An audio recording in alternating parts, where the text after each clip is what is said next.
আসসালামু আলাইকুম প্রিয় ভিউয়ার্স, আজকে আপনার সাথে আমি শেয়ার করব সেমাই রেসিপি। আমরা এই লম্বা যে লাল সেমাইটা আছে ওটা কীভাবে রান্না করব সেটি আপনার সাথে আজকে শেয়ার করব। তার জন্য প্রথমে আমি একটা সসপ্যানে প্রায় 1.5 লিটারের মতো দুধ নিয়েছি। দুধটা ভালো করে গরম করে নিচ্ছি। তারপর দিয়ে দিচ্ছি এলাচ, দারচিনি আর তেজপাতা। আর আমি এখানে নিয়েছি হাফ কাপের মতো সাবুটাকে আমি নর্মাল টেম্পারেচারে পানি দিয়ে ধুয়ে নিচ্ছি, ভালো করে পরিষ্কার করে নিচ্ছি। এদিকে দুধে বলক চলে এসেছে।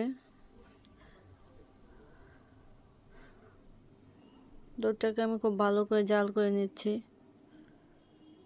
এখন ধুয়ে পরিষ্কার রাখা সাবুদানাগুলো আমি দিয়ে দিলাম দুধের মধ্যে।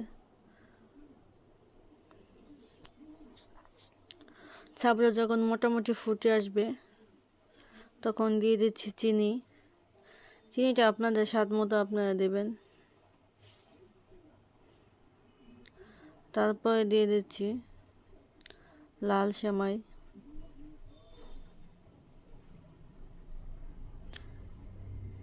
এটা ভাজা সেমাই, আগে থেকে ভাজা ছিল, এই জন্য আমি আর ভাজি নেই।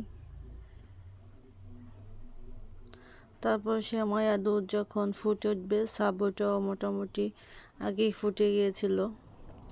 খুব বেশি শুকনা করা যাবে না, একটু ঘন থাকলেই নামিয়ে নিতে হবে। নামিয়ে কিশমিশ দিয়ে